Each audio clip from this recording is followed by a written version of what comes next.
Good morning friends, praise Lord. നിങ്ങൾ ശ്രവിക്കുന്നു ജീവന്റെ അപ്പം. നമ്മൾ സ്വർഗസ്നായ ഞങ്ങളുടെ പിതാവേ, അങ്ങയുടെ നാം വിസ്തീരിക്കണമേ. Our Father in heaven, hallowed be thy name. സുവിശേഷം 6:9 പഠിക്കുന്നുണ്ട്. അങ്ങനെ എങ്ങനെയാണ് ദൈവത്തിൻ്റെ സ്വർഗീയ പിതാവിൻ്റെ നാമം നമ്മൾ ഈ ഭൂമിയിൽ വിശദീകരിക്കപ്പെടേണ്ടത് എന്ന് നമ്മൾ പഠിക്കുകയാണ്. 1 കൊരിന്ത്യർ 6:19-20 നമ്മൾ കണ്ടു. You know that your body is the temple of the holy spirit, therefore glorify God with your body. നിൻ്റെ ശരീരം ദൈവത്തിൻ്റെ ആലയമാണെന്ന് നീ അറിയുന്നില്ലയോ? അതുകൊണ്ട് നിങ്ങളുടെ ശരീരം കൊണ്ട് ദൈവത്തെ മഹത്വപ്പെടുത്തുവിൻ എന്നാണ് പറയുന്നത്. എങ്ങനെയാണ് നമ്മുടെ ശരീരം? ചിലർ ഓർക്കുന്ന ഹൃദയത്തിൽ മാത്രമേ ദൈവമുള്ളെന്നല്ല. ഹൃദയം അതിവിശുദ്ധ സ്ഥലമാണ്, ശരീരം വിശുദ്ധ സ്ഥലമാണ്. അത് ഓൾഡ് ടെസ്റ്റ്മെൻറ്റ് പഠിക്കുമ്പോൾ അറിയാം. വിശുദ്ധ സ്ഥലവും അതിവിശുദ്ധ സ്ഥലവും ഉണ്ടായിരുന്നു അവിടെ. അതുപോലെ നമ്മുടെ ശരീരം വിശുദ്ധ സ്ഥലം, അത് വിശുദ്ധ സ്ഥലം നമ്മുടെ ഹൃദയമാണ്. ഹൃദയം ഏറ്റവും വലിയ പവിത്രമായിട്ട് സൂക്ഷിക്കേണ്ടതാണ്. അപ്പം നമ്മുടെ ഹൃദയം എങ്ങനെയായിരിക്കണം, നമ്മുടെ മനസ്സെങ്ങനെയായിരിക്കണം, നമ്മുടെ കണ്ണെങ്ങനെയായിരിക്കണം എന്ന് നമ്മൾ കണ്ടു. ഇനി കാതുണ്ടല്ലോ. അപ്പം ദൈവം നമ്മുടെ ചെവികൾ ചെവി തുറക്കുന്ന എന്തിനാണ്?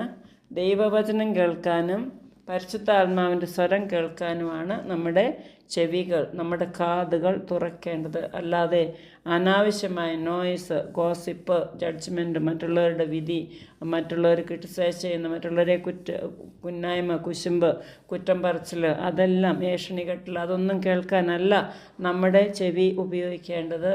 പക്ഷേ അങ്ങനെ വരുമ്പോൾ നമ്മൾ പറയണം, sorry, I am not interested in this, I am a new creation, ഞാൻ പഴയ ആളല്ല, എനിക്ക് ആരെപ്പറ്റി ഇതൊന്നും കേൾക്കാൻ ഇഷ്ടമില്ല എന്ന് ഇപ്പോൾ ഞാൻ പറയാൻ തുടങ്ങി. നേരത്തെ അതൊക്കെ നമ്മൾ കൂട്ടുകൂടി കേൾക്കാൻ നല്ല രസമാണ്, കൂട്ടുകൂടി അത് പറയാനും രസമാണ്, അങ്ങനെയൊക്കെ ഇരുന്നു. പക്ഷേ ഇപ്പോൾ ദൈവവചനം എന്നെ ശാസിക്കുകയാണ്, അങ്ങനെ പറയരുത് മോളെ, അങ്ങനെ പറയരുതെന്ന് പറയും. അങ്ങനെ okay, holy spirit will prevent you from doing sin, prevent you from doing that.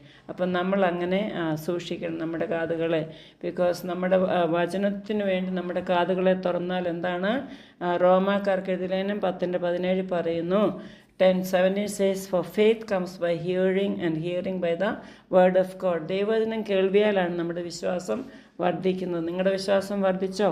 എന്നും കേൾക്കുന്നവരുണ്ട്, എന്നും ആമേൻ പറയുന്നവരുണ്ട്. Thank you so much.